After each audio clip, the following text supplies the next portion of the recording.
Je rappellerai en 2 minutes que ces rencontres sont nées au sortir de la Seconde Guerre mondiale, sur l'initiative de personnalités genevoises qui étaient convaincues de la nécessité d'une reprise du dialogue dans un monde déchiré. Les rencontres internationales de Genève ont tenu leur première session en 1946. Et depuis cette date, elles permettent, me semble-t-il, de penser collectivement à chaque fois de grands problèmes politiques, sociaux, philosophiques, scientifiques, religieux et culturels. Mais des problèmes dont les enjeux, je crois, sont de portée universelle, comme l'est bien évidemment, après le 11 septembre, la globalisation du terrorisme.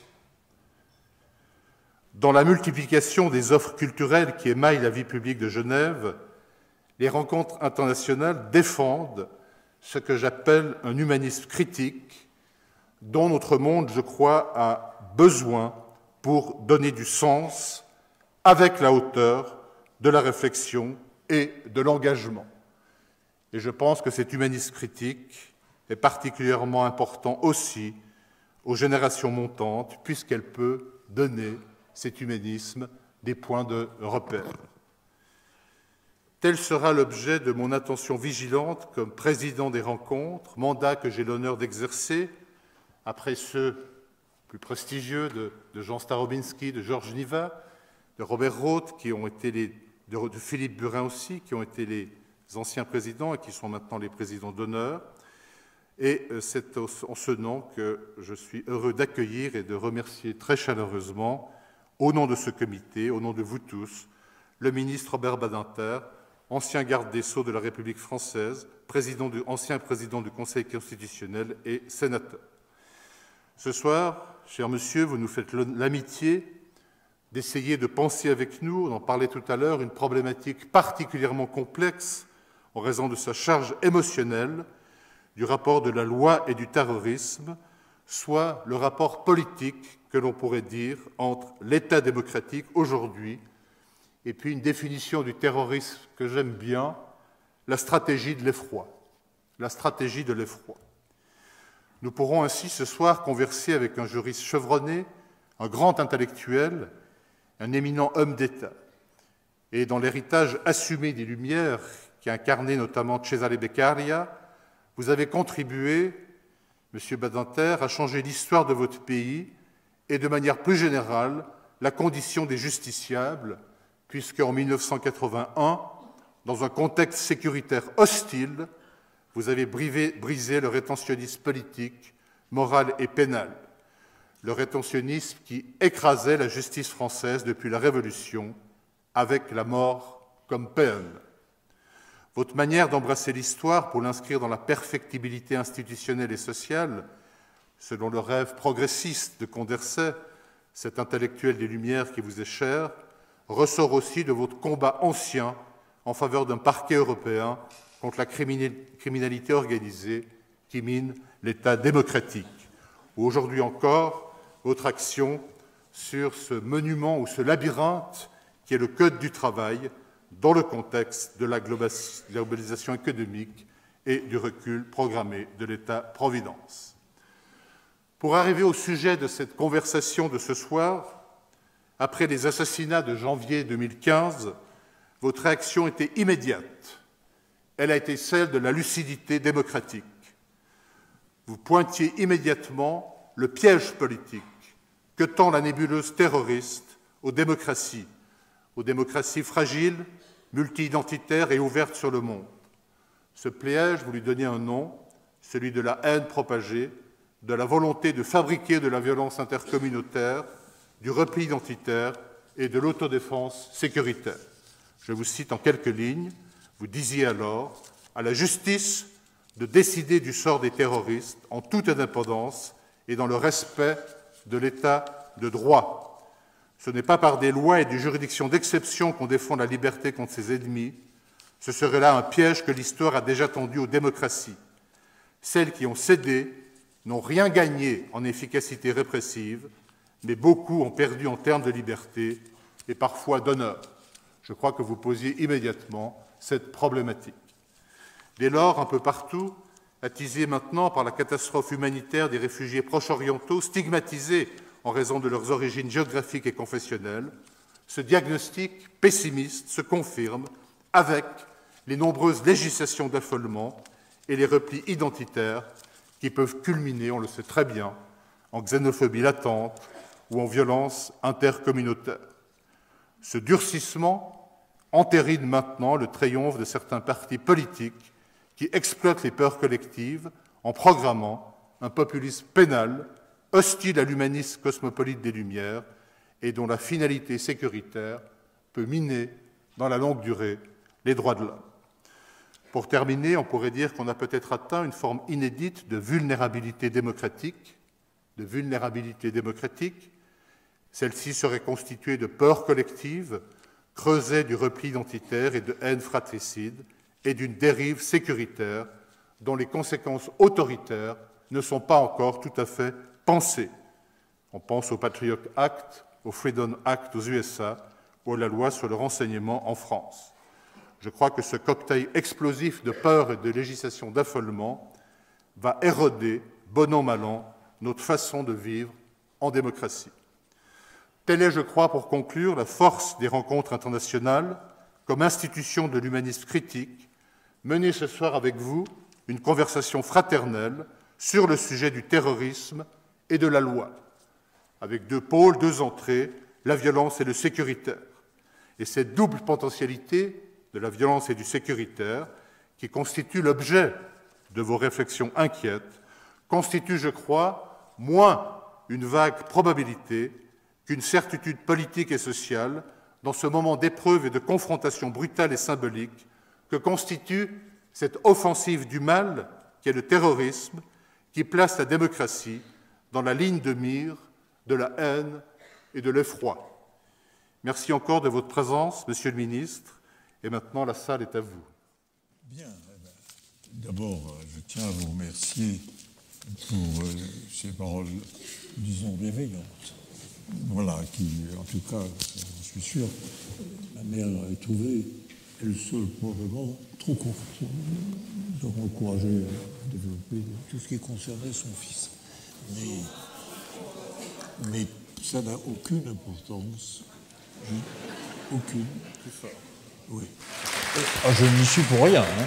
J'indique seulement que j'avais remercié, comme il est d'usage, parole d'introduction, par définition toujours bienveillante, et ensuite dire que pour moi c'est toujours un plaisir, et le terme, quand il s'agit de Genève, est faible, que de me trouver ici, et particulièrement à l'université, pour y tenir conférence et pour écouter aussi ce qui s'y dit. Je l'ai toujours exprimé clairement. J'appartiens à une catégorie qui va, semble-t-il, se raréfiant d'helvétophiles et de pro-Genève convaincus. Moi, j'en suis. Je tiens à le rappeler. Et c'est toujours avec plaisir que je... Voilà. Alors, sur cette déclaration liminaire prudente, parce que ça met de mon côté, au départ, quelques soupçons, quelques soupçonneux. Le sujet qu'on va aborder maintenant n'est pas un sujet facile. Je réfléchissais à mon passé, déjà long, et je me disais, le terrorisme m'a accompagné toute ma vie. Toute ma vie. Je réfléchissais, j'avais 13 ans, quand dans les métros de Paris, sur les murs, il y avait ce qui a fait l'objet ensuite de poèmes admirables et de chansons également admirables, des affiches rouges. Je voyais, jeune adolescent, là, ces affiches avec le portrait de ceux qu'on appelait des terroristes et qui devaient ensuite figurer dans l'histoire, et je pense par exemple à Manouchian. Et nous avions ces affiches qui étaient apposées d'ordre des Allemands, dans tout le métro, terroristes, avec des gueules sinistres, évidemment pas rasées, des noms, on avait choisi, et évidemment ceux qui faisaient le moins français. C'était ainsi. Je ne continuerai pas sur les souvenirs de cette tragique époque, mais arrivé à un âge qui n'était pas encore celui de la maturité, pendant les épreuves de la décolonisation, la question du terrorisme était une question majeure de débat, et pas seulement de débat intellectuel. Je rappelle les feuillets admirables que Camus a consacrés dans L'Homme révolté à la question du terrorisme pour montrer sa complexité. Mais indépendamment de cette vision-là, il y avait un autre aspect que j'ai découvert. On dit terrorisme, j'évoquais le visage de Manouchian pour les terroristes, mais il y a l'autre côté des choses. Il y a les victimes du terrorisme. Et au long de ma vie, en particulier à l'époque où j'exerçais des fonctions gouvernementales, j'ai vu, découvert là ce que pouvaient être les conséquences d'un attentat terroriste. Les corps déchiquetés en lambeaux qu'on emportait dans des sacs, parce que le terrorisme, ça n'est pas seulement l'héroïsme des résistants, c'est aussi, dans d'autres cas, le malheur et le martyre de ceux qui sont soumis au terrorisme. Et si j'évoque ces images contradictoires, c'est simplement pour marquer au début de mon propos que nous sommes là en présence de ce que j'appellerais une notion complexe et qu'il ne faut pas approcher ou traiter lourdement et avec simplicité. C'est un problème complexe. Un problème complexe, et j'essaierai de définir ce qu'est le terrorisme. Le terrorisme, c'est une méthode. C'est d'abord une méthode. Méthode qui consiste à semer la terreur chez ceux que l'on veut combattre. Méthode d'une extrême violence, c'est même sa caractéristique, mais méthode qui se retrouve, je dirais, quels que soient ceux qui la pratiquent. Le numérique a changé un peu les choses, mais c'est ainsi. Et si on regarde le terrorisme, on se rend compte que le célèbre propos de M. Bush, pas celui du président Bush, pas celui sur l'axe du mal, vous vous en souvenez tous, mais celui concernant la guerre au terrorisme est une absurdité. Parce qu'en réalité, la guerre que l'on doit mener, à la condition que la cause soit juste, c'est la guerre contre les terroristes. Ce n'est pas la guerre contre une méthode. Ici, on n'est pas en présence de la bombe atomique. C'est la guerre contre les terroristes, pour une raison simple que j'évoquais au départ, c'est que vous avez des terroristes, c'est-à-dire ceux qui recourent à ces méthodes, que ensuite l'histoire et nous-mêmes consacrons comme des héros. J'ai évoqué Manouchian, mais je pourrais en citer d'autres. Et puis vous en avez qui, par le fait de l'histoire qui les condamnera, se retrouveront à nu comme criminels. Ce sont pourtant les mêmes actes souvent. Et je vais plus loin, ou plutôt je fais un rappel. En matière de terrorisme, vous avez un certain nombre de chefs d'État particulièrement honorés qui ont été de grands terroristes. Je n'ai pas besoin de rappeler à cet égard que Castro était un terroriste avant d'être tellement honoré, moins maintenant, il faut le reconnaître, beaucoup moins maintenant, il est tellement honoré dans un certain nombre de milieux intellectuels. Il faut rappeler que Begin était un terroriste reconnu et réputé. Il faut rappeler que cette figure si illustre, ô combien et combien justifiée, que l'on appelle Mandela, a été un terroriste. Et je pourrais continuer la liste. Donc, je ne vais pas reprendre le propos célèbre de Staline, l'histoire est toujours écrite par les vainqueurs. Il y a là une forme d'ironie particulière venant de lui. Mais il est de fait que le terrorisme en tant que concept est éminemment un concept ambivalent. En revanche, il est facile de voir qui utilise le terrorisme, dans quelles circonstances et à quelle fin. Donc je disais guerre éventuelle contre les terroristes, guerre contre le terrorisme.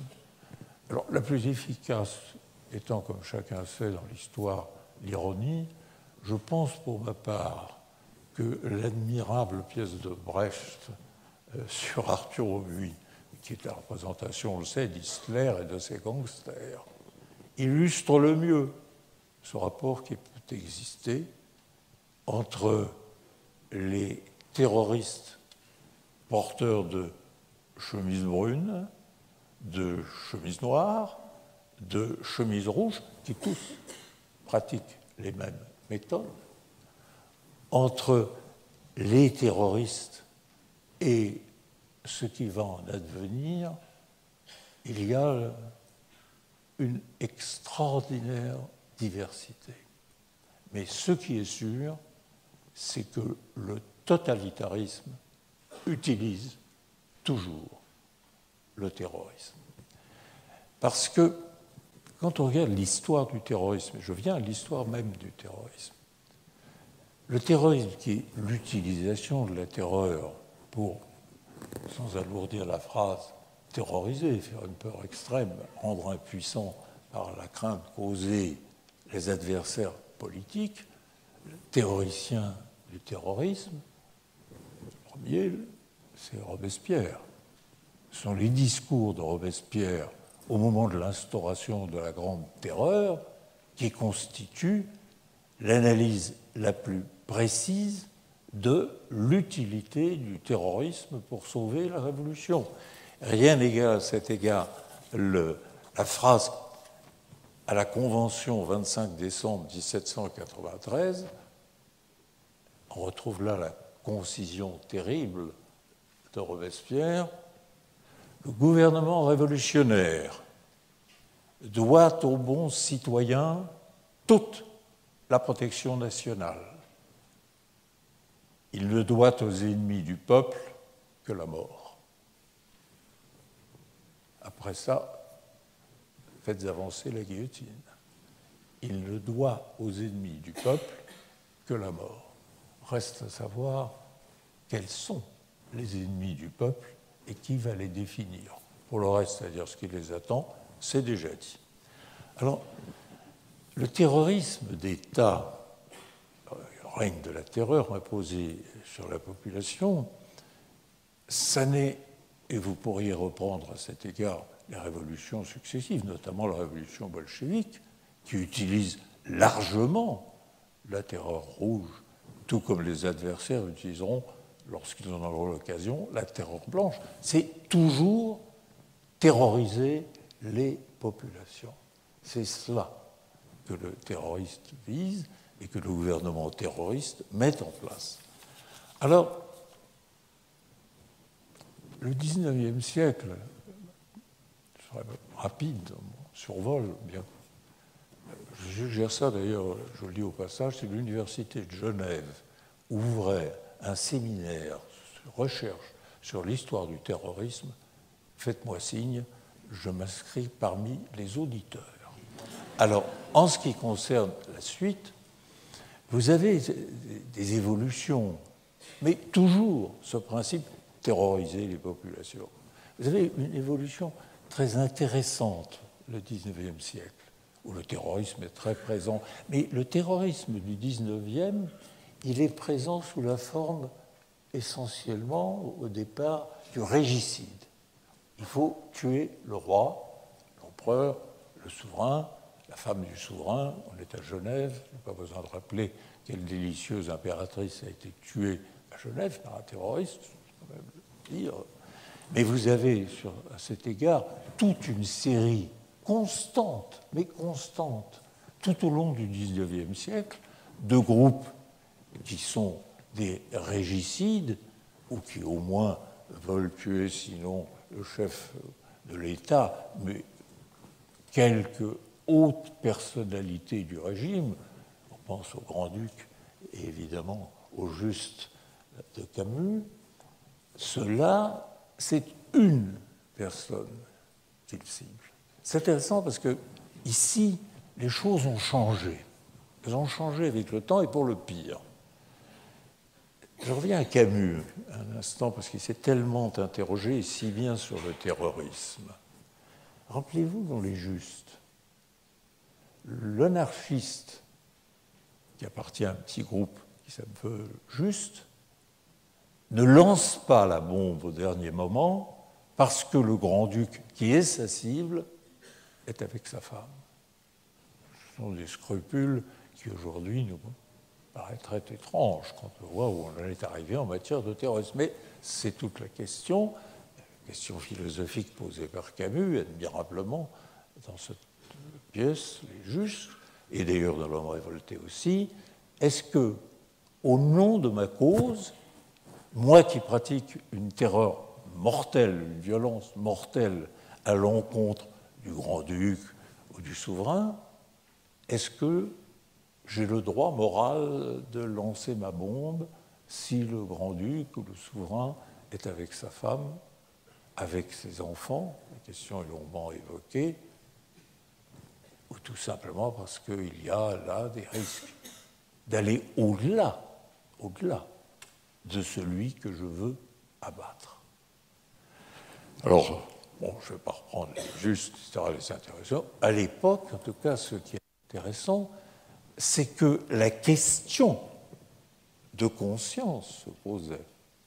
Dans ce terrorisme du XIXe siècle, très anarchiste, on vise la cible symbolique, mais on ne vise que lui.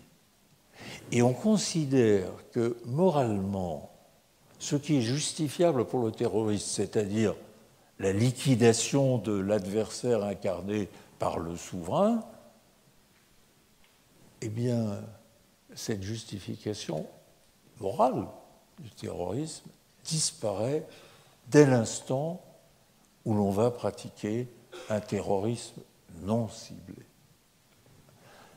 À cet égard, c'est en effet une évolution tout à fait essentielle, le passage du terrorisme par l'anarchiste qui vise le souverain au terrorisme de masse, où il s'agira en effet de terroriser à ce moment-là toute une communauté ou une collectivité parce que tout le monde est visé. Parce que tout le monde est visé.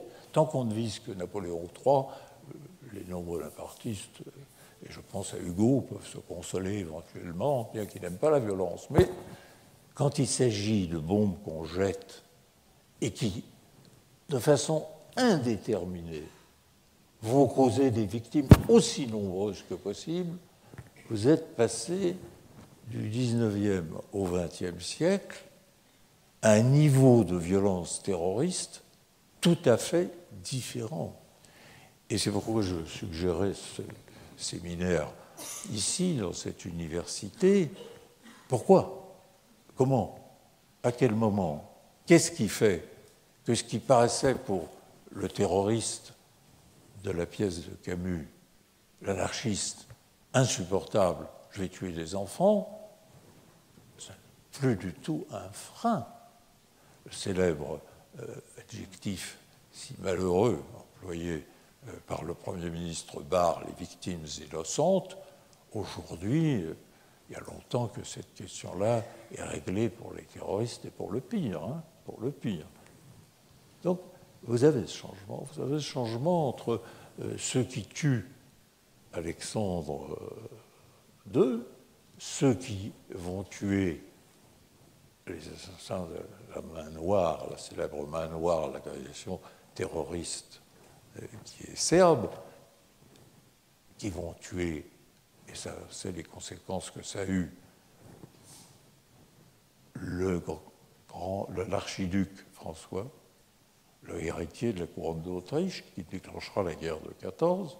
Ceux qui tueront après la guerre, rappelez-vous, c'était les terroristes serbes qui avaient tué qui? Le roi de Yougoslavie et le ministre Alexandre Bartou, on est en 1934. Et puis, ce qui va advenir ensuite, et qui a déjà pour une part commencé, le terrorisme de masse. Et je crois pour ma part que le terrorisme de masse, il s'est développé parce que les régimes de dictature qui ont fleuri à partir notamment de la guerre de 14 en Europe, après ça, que ce soit dictature de gauche ou de droite, terreur rouge ou terreur blanche, l'entre-deux-guerres voit à cet égard un changement, et un changement radical et terrible. Alors, bon, nous verrons ce qu'il est advenu, mais dites-vous bien qu'entre le terrorisme ciblé et le terrorisme de masse, je tue le maximum de gens possible, je ne sais pas qui ils sont du tout, moi qui est dans la tour au moment où elle explose. Hein, pour la virus végétale, je ne sais pas qui va mourir, mais je le fais. On est très loin, en effet, de la cible qu'on vise, et on s'arrête si la cible, en la visant, on va tuer quelqu'un d'autre. À cet égard, il y a un changement tout à fait profond de nature. Alors, je disais, commençons à quel point le terrorisme s'est développé, intensifié avec le XXe siècle. Bon, je sais bien, il y a eu les sectes des assassins qui ont donné leur nom aux assassins. Bon, tout ça, je le sais bien, tout ça en Perse. Mais enfin, aujourd'hui, depuis la Seconde Guerre mondiale, les choses sont différentes. Alors, en ce qui concerne la Seconde Guerre mondiale, je tiens quand même à marquer que les, pour moi, héros des affiches rouges, ils ciblaient celui qu'ils voulaient abattre. Dans le métro parisien, on ne tirait pas une rafale de mitraillettes comme ça dans un wagon de métro, avec ces victimes innocentes. On tuait un officier allemand. On tuait tel membre de la milice. On abattait, dans le cours de la résistance, des cibles très précises, des magistrats, des policiers collaborateurs. Mais à chaque fois, on savait qui on tuait et on ne voulait pas aller au-delà, quitte à ne pas pratiquer à ce moment-là l'attentat préparé. C'était lui et pas un autre. Et la différence ici est majeure entre l'action et la réaction. Vous allez voir, vous prenez un exemple historique extrêmement important. Vous savez tous que le Gauleiter Heydrich, personnage funeste numéro 2 de la Gestapo, immédiatement après Himmler, dont on disait qu'il serait peut-être un successeur, parce qu'il était jeune, d'Hitler.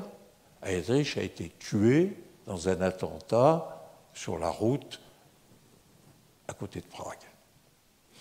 Eh bien, c'est lui seul qu'on a tué, et je n'ai pas besoin de rappeler ce qu'a été la répression par les nazis de l'assassinat d'Heydrich et le millier d'otages qui ont été fusillés. Donc, vous voyez la différence d'approche qui est, du point de vue, alors, des problèmes moraux que pose l'action terroriste, si importante.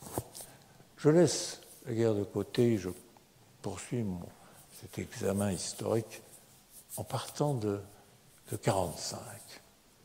Au terrorisme qu'on a évoqué, le terrorisme politique, le terrorisme pendant la guerre, va succéder, et c'est sur cette période-là que nous concentrerons nos observations, va succéder le terrorisme de l'immédiat après-guerre, qui est le terrorisme de décolonisation, celui que nous avons bien connu dans ma génération. Le terrorisme de décolonisation, qui part du principe que sans réagir par une terreur organisée à l'encontre de la puissance coloniale, on n'arrivera à rien. Et le terrorisme de décolonisation, vous le voyez, en effet, fleurir à partir des années 1945 dans un grand nombre de colonies désireuses de se libérer. De se libérer de quoi? Du joug colonial, pour employer les expressions de l'époque. Et ça veut dire quoi? Ça veut dire bien qu'on tuera par l'action qui sera ensuite qualifiée de directe telle ou telle cible, ou bien on pratiquera le terrorisme plus général. Alors, vous avez cela, en effet, en Palestine. En Palestine, encore sous mandat britannique, le terrorisme est largement pratiqué par qui? Par le groupe Stern, dont le patron est Begin, et le groupe Irgun. Ou peut-être que c'est Irgun, je ne sais plus. En tout cas, je connais bien les deux groupes, et je sais que Begin a été le leader de l'un d'eux. Mais il n'a pas été le seul, parce qu'il ne voyait pas en dehors de l'action terroriste d'issue possible dans les délais qu'il souhaitait, ou aux Nations Unies. Eux, ce qu'ils voulaient, ce n'était pas tuer des Britanniques, comme ça a été le cas, ou le comte Bernadotte. Je rappelle l'attentat du King David, c'est quand même 170 morts en 1946 à Jérusalem. Attentat qui, évidemment, a saisi les Nations Unies, et c'est précisément ce but politique qui visait. Rien de particulier contre ces officiers britanniques, mais c'est ça l'action terroriste, quand elle emporte un mouvement. Et vous avez ensuite se développant à l'intérieur, alors là, des factions palestiniennes, je prends cet exemple, une fureur terroriste les uns contre les autres. Je ne vais pas reprendre à cet égard le détail, mais il est là, et chacun se souvient comment ça s'est terminé avec Septembre Noir. Bon, mais je laisse de côté et je dis, vous avez, transcendant l'action terroriste, la noblesse de la cause, qualifiée noble, évidemment, par le terroriste lui-même. Mais c'est au regard de la noblesse de la cause qu'il est prêt à tuer ou à se faire tuer. Car il y a un rapport tout à fait sinistre entre la mort et les terroristes. Mais c'est ainsi. Et ce terrorisme-là, il a pris son expression la plus tragique, à mon sens, pour nous, Français, avec la guerre d'Algérie. Avec la guerre d'Algérie a duré 8 ans. Le terrorisme y a été largement pratiqué sous ces deux formes. Le terrorisme d'État, c'est-à-dire le terrorisme qu'exerce l'appareil d'État, l'armée, la police, la magistrature, sur les populations qui sont suspectées d'être prêtes à se rallier à la cause de l'indépendance, et l'inverse aussi bien, car les méthodes utilisées en Algérie et en métropole aussi, mais surtout en Algérie, relèvent par les hommes du FLN. Je rappelle que Mouguenienne, qui a été, évidemment, on le sait, président ensuite, en Algérie, Mouguenienne a été un grand terroriste. Eh bien, les méthodes à ce moment-là, c'est terroriser, comment ? Par l'utilisation des procédés les plus cruels, les plus brutaux, qui, la masse de la population, ici, c'était les pieds noirs. Et là aussi, je retrouve Camus et son célèbre discours lorsqu'il a reçu le prix Nobel de la paix sur sa mère, qui est menacée d'être tuée dans un tramway à Alger. Et c'est la raison pour laquelle il ne peut pas suivre la ligne qui est celle des terroristes, partisans de l'indépendance et militants de l'indépendance. C'est simplement, vous voyez, comme sous le mot de terrorisme, vous retrouvez la complexité, vous retrouvez cette dualité. Le terrorisme d'État utilise les méthodes du terrorisme, purement et simplement. Il utilise aussi des procédés qui sont totalement inadmissibles dans une démocratie, et j'y reviendrai tout à l'heure longuement, ou plus longuement. C'est ainsi. C'est ainsi que le terrorisme d'État existe, mais c'est ainsi aussi que se développe un terrorisme de masse. Terrorisme d'État et terrorisme de masse se font face pour le plus grand malheur des peuples. Mais les choses étant ce qu'elles sont, c'est le cours de l'histoire du terrorisme.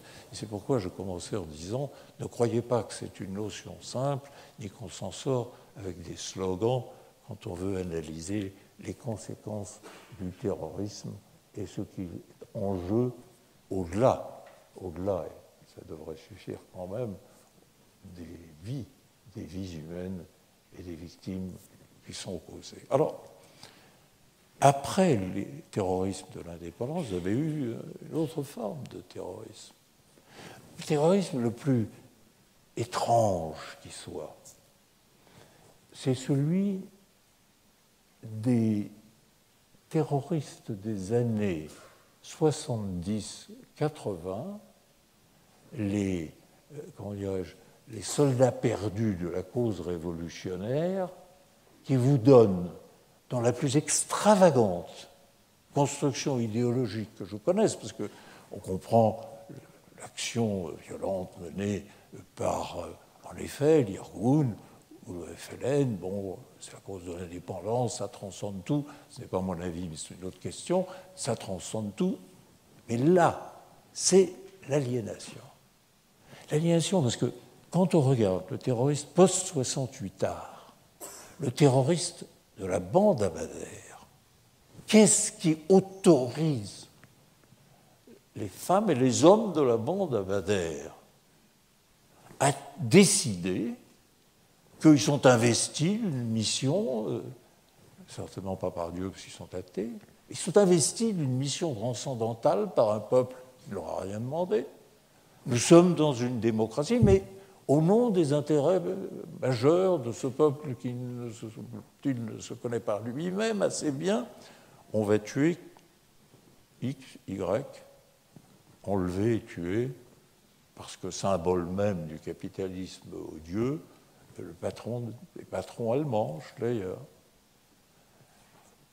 Quand vous y réfléchissez, nous sommes dans une démocratie, vous avez tous les moyens de la lutte politique dans une démocratie apaisée. Non, vous décidez que vous êtes investi d'une mission, presque je dirais divine, de purification, et vous allez, comme ça, enlever, tuer telle ou telle personnalité, ou telle autre à l'occasion, qui n'est pas une personnalité, mais qui a le malheur d'être là, et vous avez ça, à ce moment-là, en Allemagne avec la bande Abadère, en Italie avec les Brigades Rouges, et aussi les Brigades Noires d'ailleurs, aussi des attentats fascistes. Il faut quand même se souvenir que c'est près de 1000 personnes qui ont été tuées en Italie pendant les années de plomb.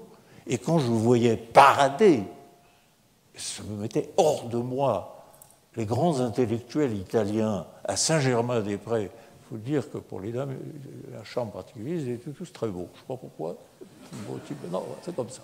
Eh bien, ça me révoltait, mais je le dis encore avec passion, parce que, et ça s'est vu au moment de l'affaire de l'enlèvement d'Aldo Moro. Aldo Moro allait passer un accord avec les communistes pour en finir avec les difficultés constantes que connaissait la démocratie italienne. Donc on approchait de l'équilibre, on décide du côté des Brigades Rouges qu'on va enlever Aldo Moro, qu'on va le juger, filmer pour mieux montrer l'infamie du personnage qui passe des aveux, d'ailleurs il ne va pas passer à mon avis, mais peu importe, et ensuite on va l'exécuter après jugement.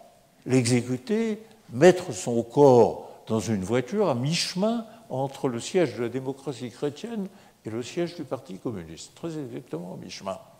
Et puis on prévient la police qu'ils peuvent trouver le corps d'Aldo Moro, qui était un chrétien démocrate honorable, mais que rien n'autorisait ces femmes et ces hommes à décider entre eux qu'ils devaient mourir. Mourir pourquoi? Parce que eux, leur mission transcendantale, l'idée de leur révolution démocratique, sikh, les autorisait à commettre ces crimes. Et ils devenaient à la fois policiers, juges et bourreaux. Qui le leur avait dit? Sauf eux-mêmes. C'est même pas, je dirais, des écrits autres que ceux que j'évoquais sur les lendemains. Tout ça est effrayant sur la nature humaine. Effrayant. Mais je poursuis en disant, vous aviez les Brigades Rouges, vous aviez la bande Abadère, vous aviez aussi, cela avait une motivation, les terroristes qui sont les terroristes autonomistes, ceux qui veulent que leur province, leur région autonome deviennent libres. Et ça vous donne le terroriste basque qui n'a pas été sans causer de grandes pertes. Le terrorisme que vous avez ensuite, et qui est le terrorisme irlandais, qui a causé beaucoup de morts et qui ne s'est achevé encore achevé, enfin, qui s'est apaisé pour l'instant. J'espère que les choses se feront définitivement bientôt. Mais vous avez aussi chez nous, en France, le terrorisme corse. La Corse doit être indépendante. Ah bon? Pourquoi elle est dans la servitude? Elle doit être autonome, elle doit être un pays. Bon.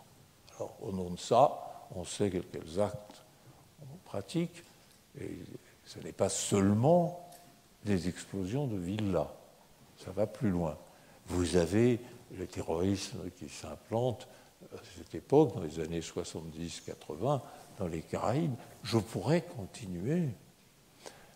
continuer, mais quand il s'agit non plus, comme dans le terrorisme qui s'exerce contre une dictature oppressive, contre un régime totalitaire, et c'est plus difficile parce que l'organisation policière est supérieure. Mais quand vous avez ce type de terrorisme, alors là, vous vous dites, il faut trouver les moyens et les procédures nécessaires pour que la démocratie l'emporte et que le terrorisme cesse. Et croyez-moi, ça n'est pas facile. Alors, je poursuis en disant qu'après cela, après cette période de terrorisme, régionalisme autonome intense, les Basques, le TA, l'IRA, avec les années 80-90, vous avez eu une période plus, je dirais, moins tendue. Mais les choses allaient repartir. Cette fois-ci, c'était un autre vent qui allait se lever, qui n'a pas fini de souffler. J'ai évoqué la décolonisation comme phénomène politique, source de terrorisme. J'ai évoqué la régionalisation, l'indépendance des autonomistes. J'ai évoqué le délire sanglant des groupes terroristes révolutionnaires, comme il disait. Ce qui est advenu, c'est le passage à une autre forme d'inspiration terroriste, c'est-à-dire Dieu. Voilà. Il n'y est pour rien, je vois, Dieu. Voilà. Alors, à partir de là, Dieu vous autorise, que dis-je, il vous missionne pour que l'ordre divin tel que le terroriste le conçoit règne sur la terre. Et malheur à celui qui s'en écarte. C'est certainement de tous les terrorismes celui qu'il est le plus difficile, à mon sens, de vaincre. Vous avez maintenant des terrorismes qui s'affrontent au nom de dogmes religieux, avec ce que cela signifie. Et notamment, vous avez dans le Proche-Orient, après le terrorisme que j'avais évoqué de libération nationale, n'oublions pas la source permanente de terrorisme que constitue le conflit israélo-palestinien. Mais là, vous avez, dans le conflit israélo-palestinien, vous avez une espérance et une lumière de paix possible, laquelle, personnellement, j'adhère, je crois, mais ce n'est pas l'heure d'en discuter. Mais ce n'est pas le cas quand il s'agit du terrorisme auquel nous assistons maintenant, c'est-à-dire du terrorisme qui tue parce que vous ne pensez pas votre religion, qui se trouve être la sienne, comme lui. Alors, à partir de là, nous savons ce que sont les guerres de religion. Les guerres internationales s'achèvent par la victoire d'un camp, on règle la question des frontières. Bon. Les guerres civiles, c'est déjà plus difficile. Mais un camp finit par l'emporter. Mais les guerres de religion, et je parle en Europe et dans une région de l'Europe qui ne les a pas ignorées, ça c'est beaucoup plus difficile à résoudre. Parce que résoudre les problèmes de dogme par la force des armes, vous avez la création qui se fait aussitôt de martyrs et d'autres martyrs, et ceux qui sont des martyrs parce qu'ils tuent effectivement ceux qui deviennent des martyrs parce qu'ils les tuent, etc.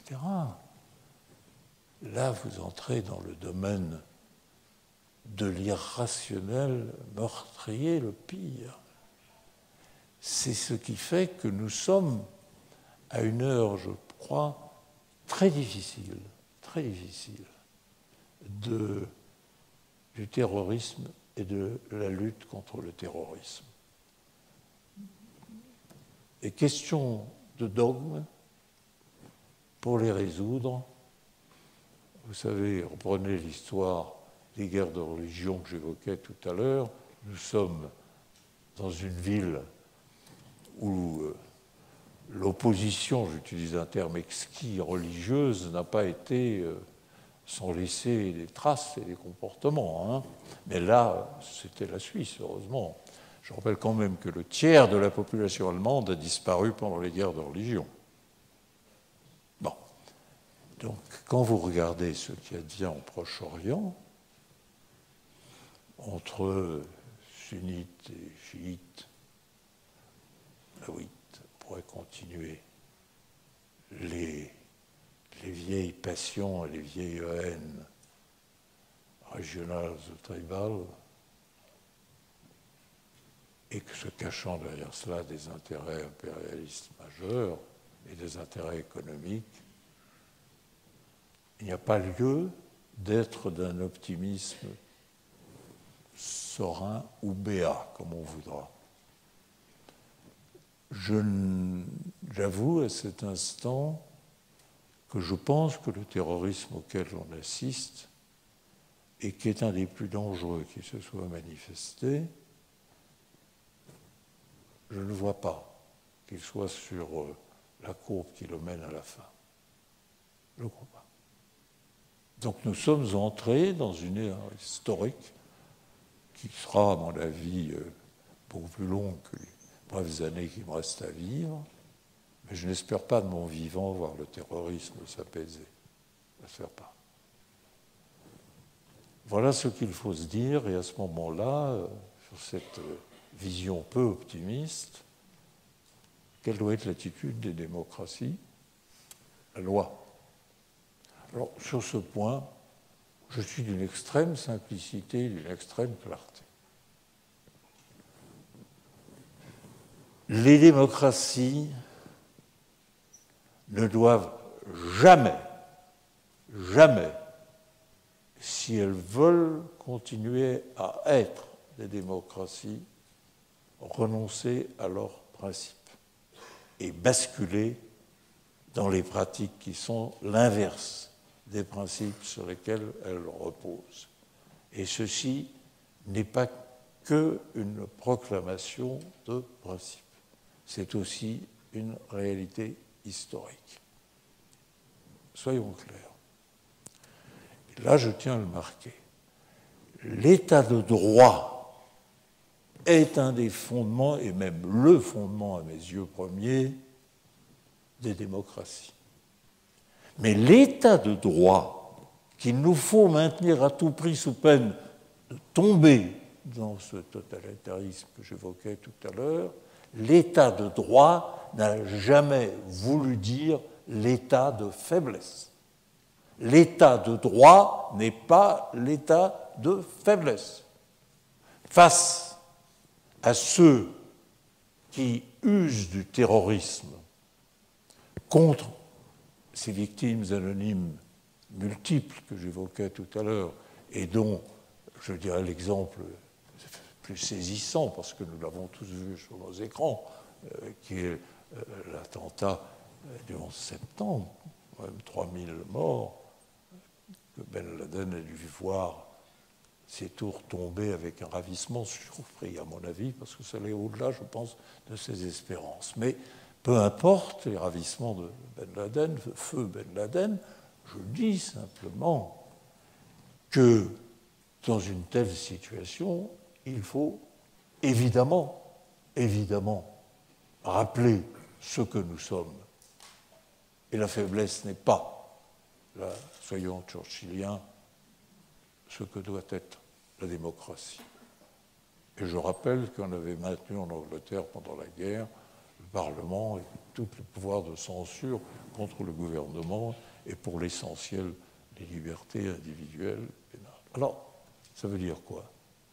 Ça veut dire que vous devez conserver dans les lois qu'inévitablement on est amené à formuler, conserver les principes fondamentaux, ceux qui fondent même la démocratie. Ça veut dire en clair que les libertés individuelles, c'est à la justice, aux magistrats indépendants d'en décider. Que s'agissant de la censure, il ne faut point l'utiliser. Que s'agissant, en revanche, des mesures techniques nécessaires pour prévenir le crime, elles doivent être utilisées. Que l'on ne doit pas refuser le recours systématique à la surveillance du numérique, parce qu'il y a trop de vies humaines qui sont en jeu, mais que ces surveillances ordonnées et nécessaires doivent être toujours décidées par les magistrats de l'ordre judiciaire, gardiens des libertés individuelles. Je ne veux pas vous faire un cours de droit sur ce que sont les fondements. Je le dis clairement, il convient de maintenir haut et ferme les principes fondamentaux de l'état de droit. Alors, les juristes qui excellent dans la casuistique vous expliqueront que, mais attention, le paragraphe 3 de l'alinéa 2 peut-être se heurte à la décision. D'autres juristes répondront avec la même subtilité qu'au contraire, sans ce paragraphe-là. Je n'entre pas ici, nous ne sommes pas dans un séminaire juridique, mais nous sommes réunis pour parler de la lutte contre le terrorisme. Ce que chacun doit conserver présent, c'est la nécessité de défendre, on leur a dit jadis pourquoi nous combattons, c'est-à-dire l'état de droit, la démocratie, nos principes, mais sans faiblesse. Sans faiblesse. Alors, ce que j'exclus absolument, c'est le Bertrand Act. Ça, non. Ça, c'est shame. Un shame. Je l'ai dit à nos amis américains, je me rappelle encore à Washington, j'aurais dit, mais vous êtes en train de faire ce que nous avons vu faire, nous, en France, pendant la guerre d'Algérie. On a multiplié en France les juridictions d'exception. On a utilisé la torture. Il faut le dire. Moi, j'étais l'avocat du comité Audin, alors j'en ai vu passer, vous savez, des dossiers sur les tortures. Et ceci est insupportable. Pourquoi? Parce que vient le moment où les choses changent. Mais ce qui est certain, et je leur disais à nos amis américains, nous ne n'avons pas gagné la guerre d'Algérie avec les procédés utilisés. Ceux du FLN ne valaient pas mieux, mais en descendant à ce niveau-là, nous n'avons pas gagné la guerre et nous avons eu la honte. Parce que la honte de torture commise, la honte de ce qui demeure après pour un État, elle coûte à ceux qui d'abord ont été les victimes de ces tortures, et je prends cet exemple, mais à l'État et à la nation tout entière, a shame. Et c'est bien ce que pense presque la majorité de la Cour suprême des États-Unis. Je crois même aujourd'hui la majorité de la Cour suprême des États-Unis. 4 sur 5, avec un cinquième hésitant. C'est une chose que je suis très près. Donc, disons-le clairement, pas de Patriot Act, mais ce n'est pas pour autant qu'il faut baisser les bras et dire, bon, ben, dans ce cas-là, rien. Non, pas du tout, pas du tout, pas du tout. Alors, une fois que les choses sont claires dans nos esprits, elles sont difficiles à mettre en œuvre.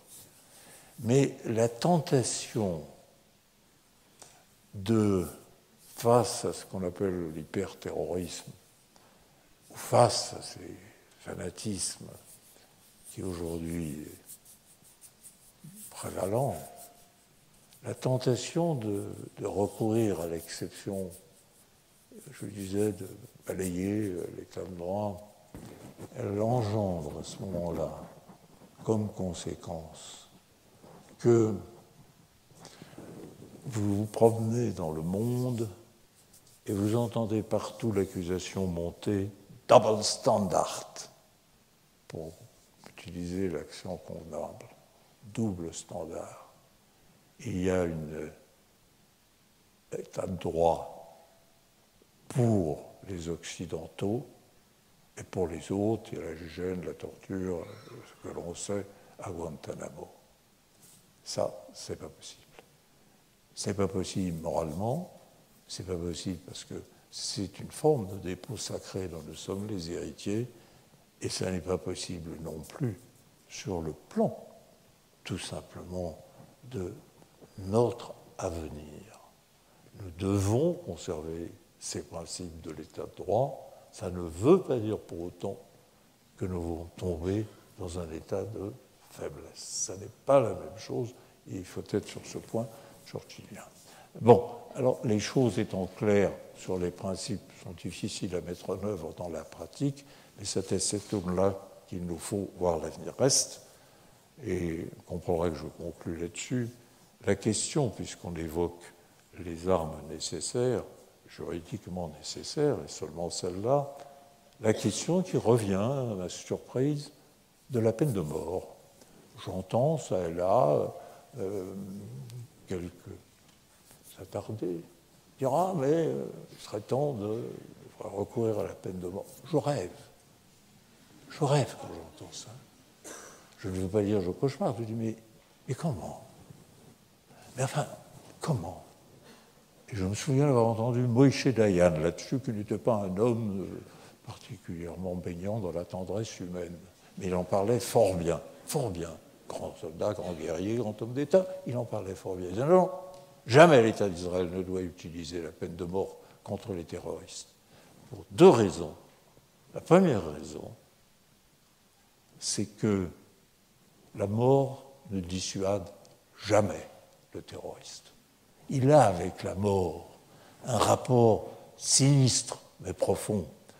Si on croit qu'on va dissuader par la menace d'un procès à l'issue duquel il peut y avoir une peine capitale qui, si elle n'est pas graciée par le chef de l'État, vous fera passer sur le lit sanglé pour être empoisonné, si vous croyez que cette perspective-là est de nature à dissuader ceux qui se font sauter avec leurs victimes, ceux qui jettent leur avion sur la tour, ceux qui sont au volant de la voiture bombe qu'ils précipitent sur la porte de la caserne, et je pourrais continuer, c'est un rêve complet, c'est une chimère.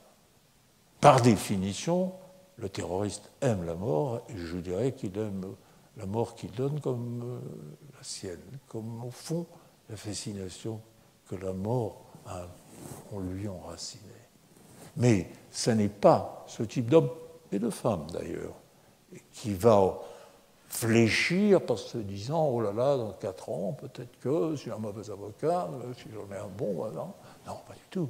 Vous lui offrez une tribune, vous en faites un martyr.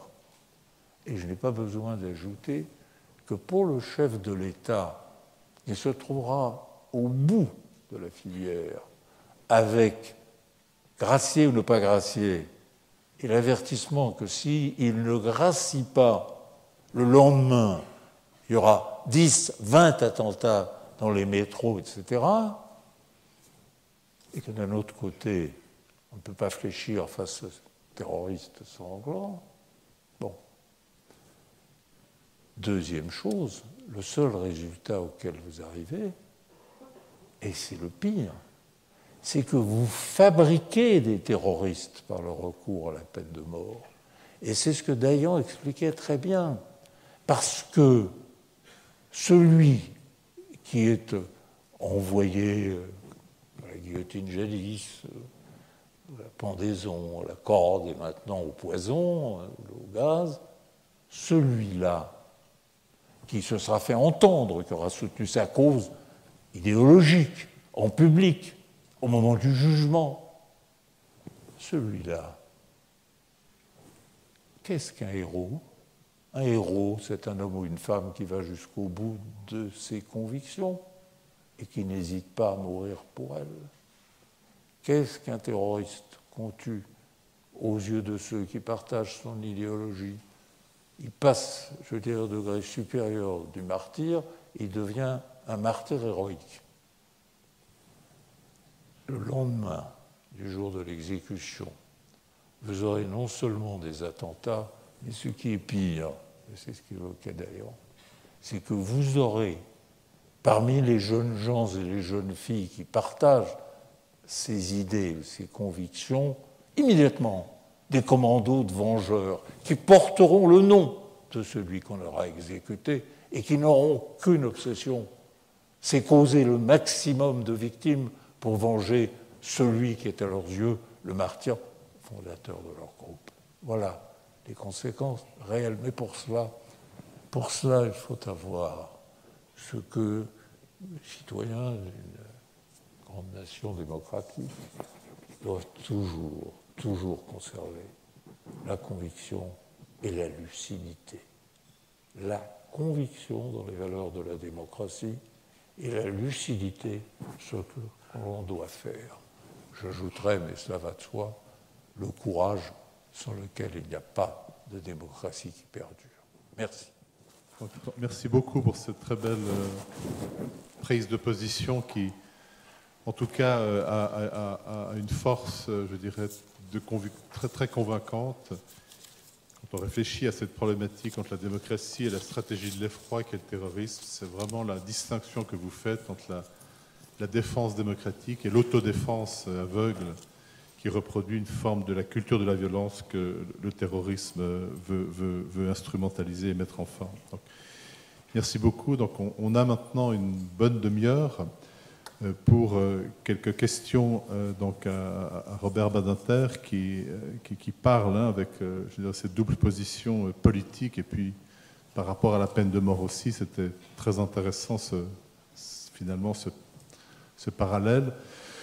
Donc on a une demi-heure pour discuter un peu avec lui.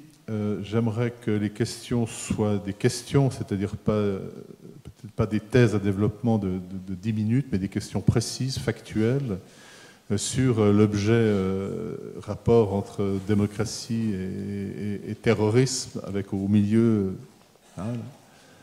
la peine de mort aussi. Ce qui sera intéressant pour les archives des rencontres internationales, c'est que lorsque vous vous adressez à Robert Badinter maintenant avec une question, vous désignez en 1 minute, ce n'est pas une fiche de police, mais simplement qu'on sache qui a parlé et qui a dit, qui s'est lancé pour une question. Donc voilà, j'ouvre la discussion maintenant et qui veut intervenir à chaud sur cette conférence. Donc la salle est ouverte. Oui. Alors peut-être que les micros circulent.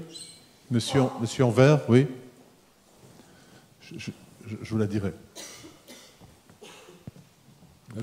Bonsoir, monsieur Badinter, vous m'entendez? Oui, vous levez. Oui, vous levez peut-être. J'avais une question. Ah, pardon. Voilà, on vous voit mieux.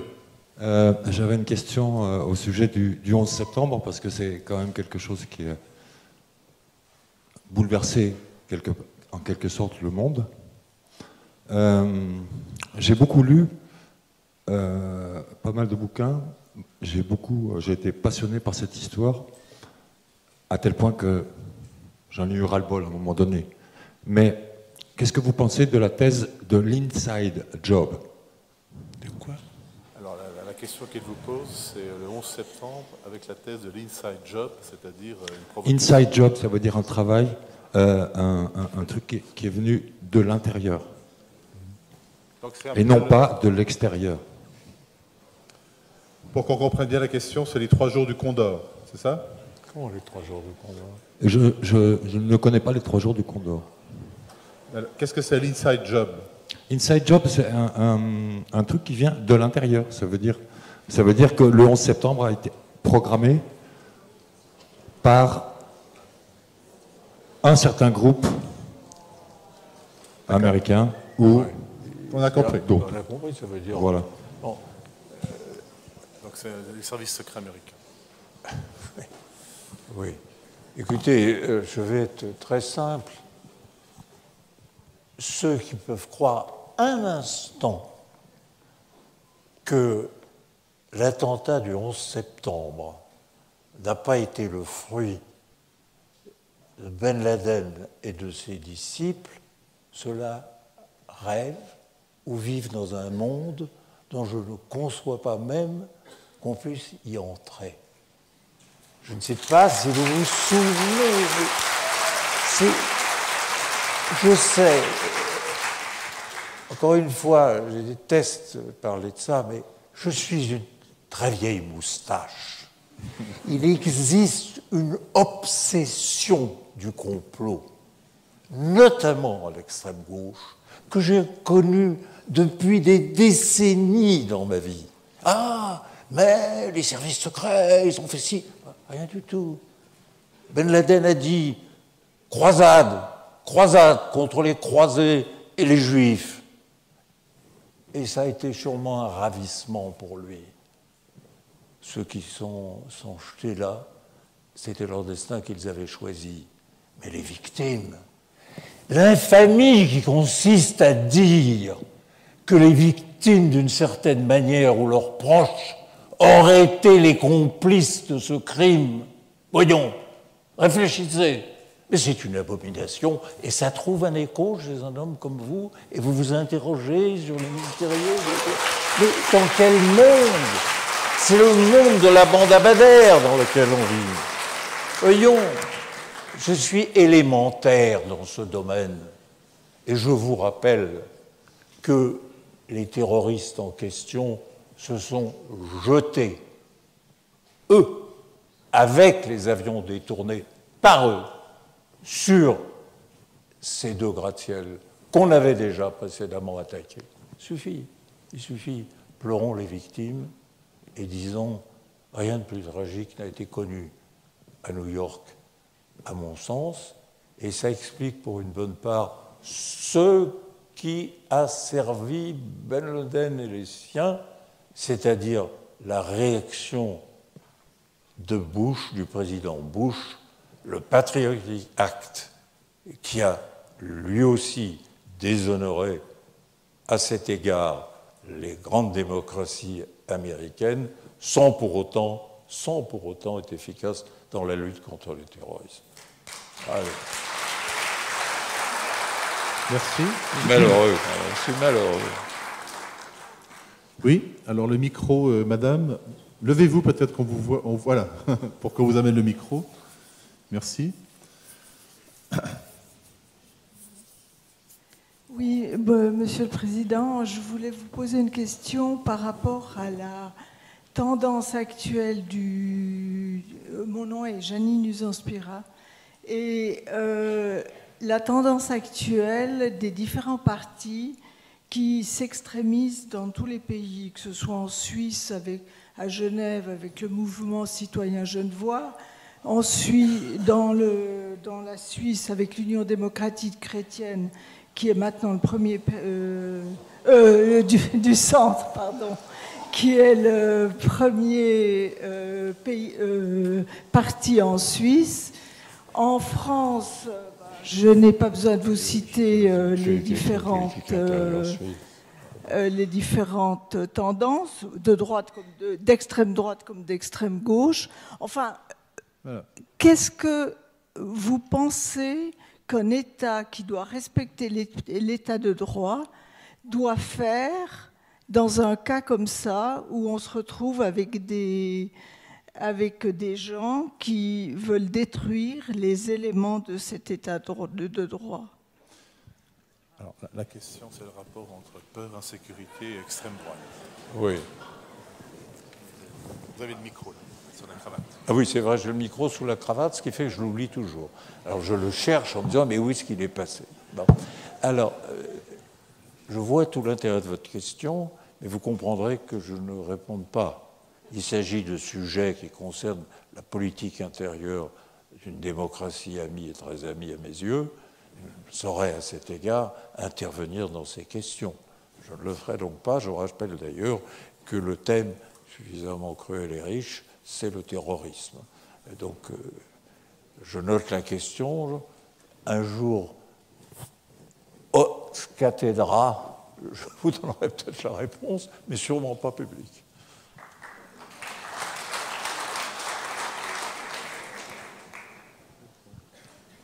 Merci. Bonjour. Monsieur le Président, je m'appelle Piero Marchettini, je suis un Italien d'un certain âge. Je me rappelle bien la période des Brigades Rouges et aussi la période où il y avait les intellectuels italiens à Saint-Germain-des-Prés. Je voulais vous poser une question sur le cas de Battisti. Si je me rappelle bien, il y avait la doctrine Mitterrand qui disait que, bon, dans la mesure où les terroristes avaient décidé de déposer les armes, ils étaient bien accueillis en terre de France et ils n'étaient pas transférés au gouvernement italien. Le cas de Battisti durait pendant 30 ans, peut-être plus, et je crois qu'il est encore au Brésil grâce à la doctrine Mitterrand. La question est, est-ce que vous étiez encore garde des Sceaux, ministre du gouvernement Mitterrand, quand cette doctrine a été élaborée? Merci. Donc, il demande si vous étiez encore garde des Sceaux contre la doctrine.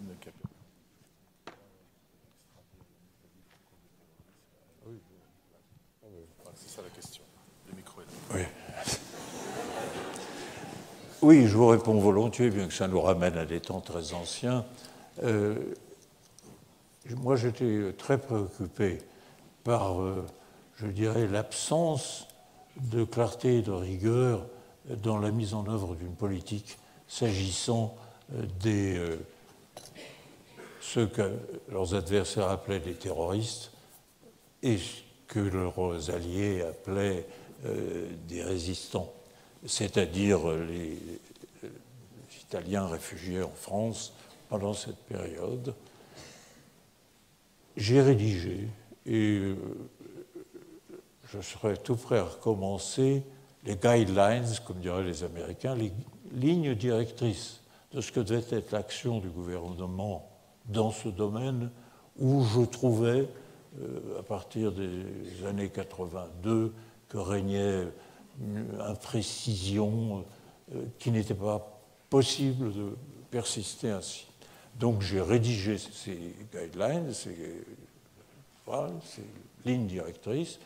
Elles ont été approuvées par le Conseil des ministres et elles ont été ensuite mises en œuvre.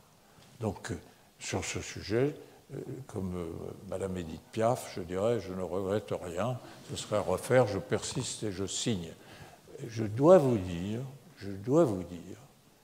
que dès 1978, puisque vous vous intéressez à mes écrits qui ne le méritent guère maintenant, j'ai écrit dans Le Monde à propos de l'assassinat d'Aldo Moro, qui m'avait dès 1978 mis hors de moi. Au nom de quoi on a enlevé, jugé et tué cet homme? Au nom de quoi? Qui sont-ils? Sinon des assassins. J'avais écrit pour dire que je leur déniais la qualité de réfugiés et même de militants politiques dans une démocratie, surtout en Italie, où le moins qu'on en puisse dire est que dans les années 70, toutes les possibilités d'action, non pas directes, mais par la parole, le sitting, les écrits, étaient à portée de main. Le moins qu'on en puisse dire est que ça n'était pas un État silencieux, l'Italie, et que notamment, à l'extrême gauche, on manifestait volontiers et fermement ses opinions. Donc, je le répète, il était temps que les choses soient claires, et s'agissant de cela, le Conseil des ministres a approuvé ces lignes directrices. Elles ont été mises en œuvre ensuite, c'était très bien. Voilà. Merci. Est-ce qu'il y a encore des... Oui? Voilà, le micro. Levez-vous, peut-être. Non, ici. Ah.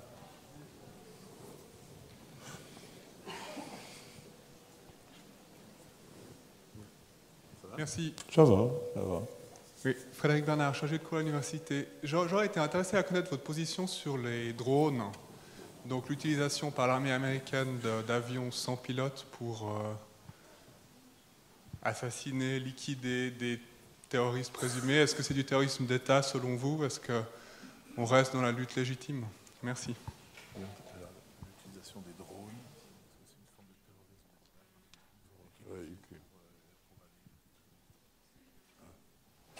Non. Voilà. Il est très difficile, monsieur, puisque vous posez cette question, moi m'étonne toujours, il est très difficile de considérer que l'Occident tout entier n'est pas en guerre avec Daesh, ou plutôt que Daesh n'est pas en guerre avec l'Occident.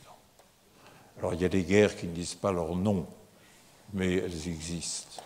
Et celle-là en est une. Et par conséquent, l'utilisation des drones pour améliorer l'action militaire contre ceux qui se déclarent eux-mêmes en guerre avec les démocraties occidentales et plus communément aussi dans la région, ça ne me choque pas. Je le dis clairement, ça ne me choque pas. Voilà. C'est clair? Il y avait aussi une main qui s'était levée au fond. Oui. Oui, bonjour. Claude Petitpierre. Ça va? Oui. Je voulais savoir si on aurait pu avoir plus d'indications concernant l'adaptation des moyens légaux à cette nouvelle forme de terrorisme, notamment au regard des libertés individuelles et de la nécessité de surveillance, ou bien si c'est trop entré dans les détails, je ne sais pas. Voilà. L'adaptation des moyens légaux.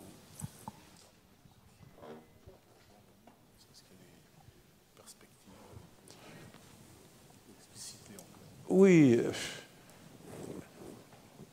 Moi, je veux bien prendre votre commande. Je ne la livrerai pas demain, parce que j'ai autre chose à faire. Mais sur ce que doit être l'état de droit face à d'une démocratie face à la menace terroriste, je sais jusqu'où on peut aller, et je dirais déjà très loin. Je sais aussi jusqu'où on ne doit pas aller. Donc, c'est à la portée du législateur d'une démocratie qui, comme je le rappelle, doit être ferme. Mais ferme. Vous vivrez avec le terrorisme. Je voudrais que vous le compreniez pour les jeunes générations. Ça ne va pas s'arrêter demain. Loin de là. Par conséquent, il faut à cet égard définir ce que nous sommes et comment nous agissons. C'est tout. Alors, et là, je dirais, comme je l'ai souligné beaucoup tout à l'heure, le type de procédé de surveillance ne doit jamais être retiré à des magistrats indépendants parce qu'on saurait assez, sur ce point, avoir de garanties. Sur les autres, je ne vais pas reprendre tous les problèmes concernant la présence de l'avocat, ça va de soi, etc. On connaît. Il pourrait y avoir aisément un relevé de ce que serait le code antiterroriste, qui serait d'ailleurs pour moi très, très court. Il n'y a pas besoin d'entrer dans de multitudes de détails et de l'état de droit. Mais c'est le principe que je veux que vous conserviez. Vous ne connaîtrez pas, je le crains, des années dans ce domaine paisible ni heureuse. Je le crains. Puissais-je me tromper, mais en tout cas, il vaut mieux dans ce domaine prévoir, prévenir par les actions de surveillance, prévenir, être renseigné, savoir. Le renseignement est capital dans la lutte contre le terrorisme, capital, en amont. Il vaut mieux savoir. Et ça, c'est pas si facile dans l'état de droit, mais il faut tenir l'état de droit. Donc voilà, c'est tout. C'est tout, et il est 8 heures pour ce soir, c'est assez. Merci.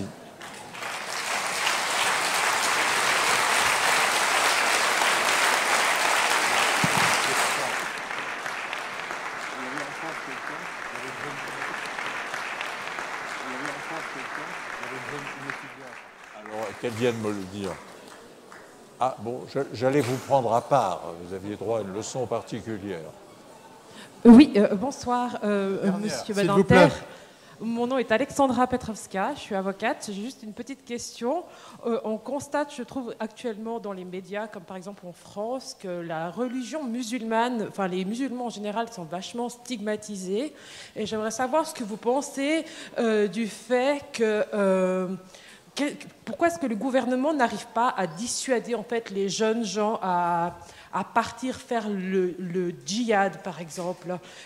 Quelles sont les mesures que le gouvernement pourrait prendre justement pour les dissuader? Parce qu'on constate même en Suisse que plein de jeunes gens, peu importe leur confession, musulmane ou non, partent en Syrie, par exemple, pour faire le djihad. Qu'est-ce que vous pensez de ça? Quels seraient les moyens d'apprendre l'ego pour Non, on ne va pas faire... Non, ce que je ne veux pas... Ah non, pas des rétros. Non, je ne veux pas, à cette heure-ci surtout, poursuivre plus longtemps, mais il y a quelque chose que je souhaite vous dire. Je refuse de toutes mes forces l'amalgame musulman-terrorisme.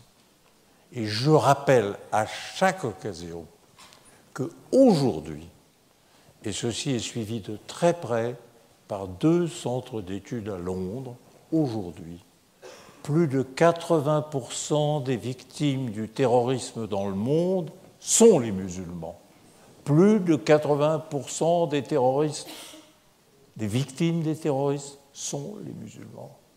Alors, ce qui a été évoqué, je le refuse, je le récuse. Je dis simplement, là où l'action se passera, là, évidemment, se situera la victime avec les conséquences qu'on a. Je n'irai pas plus loin, d'abord je suis fatigué. Merci.